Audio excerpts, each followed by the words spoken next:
चौकीदार चोर है, जुमलेबाज है, ये तो हमें नहीं पता, लेकिन ये चौकीदार धोखेबाज जरूर है।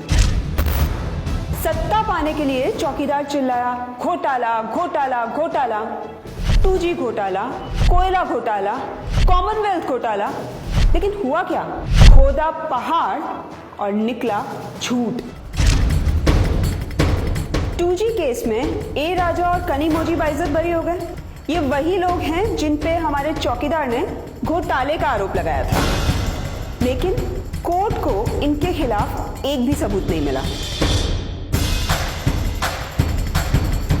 क्या आपने कभी सोचा है कि हमारे चौकीदार को ये घोटाले का गड़बड़ घोटाला करने की जरूरत क्यों पड़ी? पीछे के दरवाजे से सत्ता हासिल करने का सारा खेल है मित्रों। हिंदुस्तान के एक गरीब आदमी को 15-20 लाख रुपए यूं ही मिल जाएगा। देश की सबसे मालदार संस्था BCCI के चेयरमैन विनोद राय का नाम तो आप सबने सुना ही होगा। ये वही CAG विनोद राय हैं जिन्होंने मीडिया में 2G स्कैम, कोल स्कैम के घोटाले की अफवाह फैलाई थी।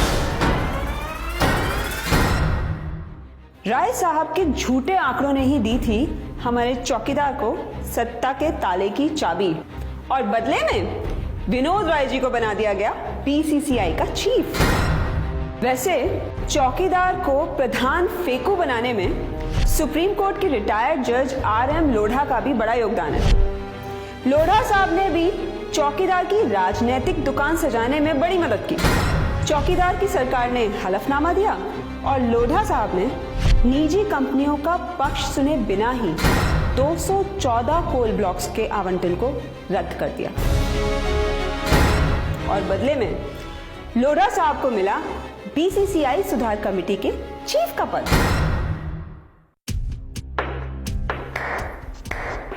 यानी BCCI की मलाई विनोद राय की तरह लोढ़ा साहब ने भी खाई। मिस्टर चौकीदार, ये पब्लिक है, सब जानती है। सत्ता में बने रहने के लिए चौकीदार ने CBI का भी जमकर उपयोग किया। हमारी central bureau of investigation Vijay Mallya और नीरव मोदी जैसे लोगों को भले ही ना पकड़ पाए, लेकिन चौकीदार के हुक्म पे निर्दोष उद्योगपतियों और सरकारी कर्मचारियों को अच्छे से सताती है। ईमानदार IAS ऑफिसर, पूर्व कोल सचिव हरीश चंद्र गुप्ता भी CBI के जुल्म सह रहे हैं। सतयुग की तरह कलयुग में भी हरीश चंद्र दे रहे हैं अग्नि परीक्षा। दुनिया भर में घूम घूम के विदेशी कंपनियों के साथ राफेल जैसे बड़े बड़े सौदे करके हमारे चौकीदार ने मेक इन इंडिया का झूठा राग अलापा, लेकिन इंडियन कंपनीज की कोई कीमत नहीं समझी। अगर समझते तो आज देश का बैंड नहीं बजा होता। हर साल 2 करोड़ रोजगार का झूठा वादा करने वाले चौकीदार को शर्म नहीं आई? पावर प्लांट्स को 17,000 करोड़ का नुकसान हुआ।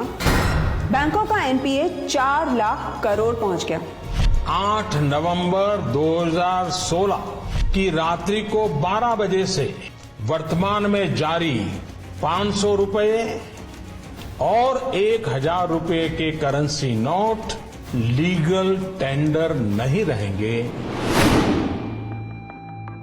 नोटबंदी करने वाले चौकीदार ने अर्थव्यवस्था को 57,000 करोड़ का चूना लगाया, लेकिन भक्तों को GST की तरह यह भी समझ में नहीं आया।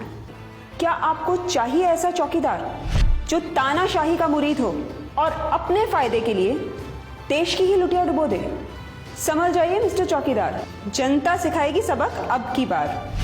अब नहीं आएगी आपकी सरकार।